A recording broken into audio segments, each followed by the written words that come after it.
että no, oothan säkin joskus haukkunut. Kyllä mulla menee tunteisiin ja mä en jaksa kuunnella sitä, joten mä mykistän sut. Ongelma ratkaistu. Sama käy kaikille muillekin, jotka aloittaa tommoista paskaa. Vähemmästäkin vittu menee tunteisiin. Ekana puhuttiin mun painosta, mä pyysin lopettaa ja yhtäkkiä Maria on puhunut niinku mun äitin painosta, mun pikkusiskon painosta, mun painosta. Siis toi Maria on vitun sekaisin, ihan vitun sekaisin. Joo, mulla menee tunteisiin.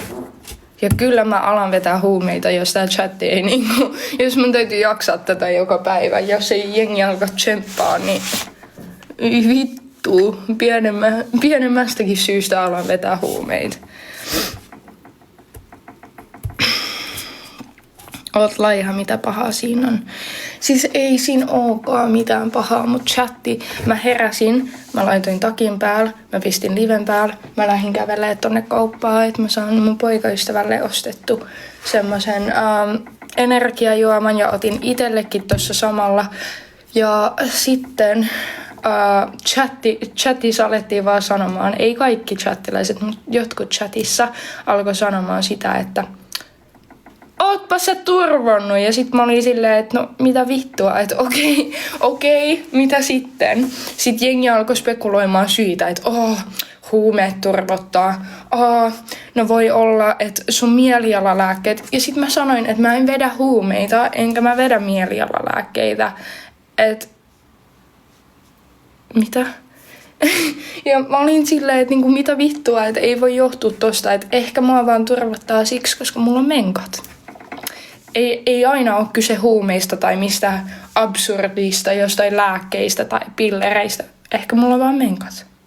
Sitten chatti alkoi olla silleen, että kun mä kysyin, että voidaanko muutenkin vaan skippaa tää koko aihe, koska ei mun turvatus nyt kellekään kuulu oikeesti, eikä se ole asia, mistä on kiva jutella. Niin sit chatti oli, no oothan säkin haukkunut joskus. Ja mä oon, että niin onkin, mutta ei se meinaa sitä, että sun täytyy tulla tänne nyt spekuloimaan, että minkä takia mä oon läski. Mä oon läski nyt, koska mulla on menkat ja mä oon syönyt mäkkäriä ja mä oon ylpeä siitä. Legit mä söisin mäkkäriä any fucking day. Ihan sama turvottaako se mua vai ei. No, sitten tää Maria alkaa. Puhuuko sä vittu noin sun äitilles ja siskolles, jotka on ylipainoisia? Ja mä oon, mitä vittua, mä pyysin vaan, että vaihdettaisiin aihetta. Että miksi tuolla Marialle edes meni alun perin noin tunteisiin, että hän lähtee kommentoimaan tommoista. No sen jälkeen mä sanoin sille ilkeästi. Ja mä en ala kieltää mitään, mitä mä oon sanonut, koska legit se on vittu klipillä, haloo. Mut se, että Maria kommentoi mulle ekana vittu ilkeästi ihan ilman mitään syytä ja otti mun äitin ja mun pikkusiskon siihen mukaan. Niin en ymmärrä nyt. En tajuu. Ei turvatus ole yhtä suuri kuin läski. No ei ookaan, mutta kunhan mä nyt heitin vaan. Tuolta se tuntuu kun haukut, mutta en mä hauku. Mä oon haukkunut ja näin. Ja mä tiedän, että ihmisillä on tullut paha mieli, koska mä oon keskustellut ihmisten kanssa, jotka on ilmoittanut mulle siitä, että heille on tullut paha mieli. Mä oon ottanut vastuun siitä ja mä en enää tee sitä.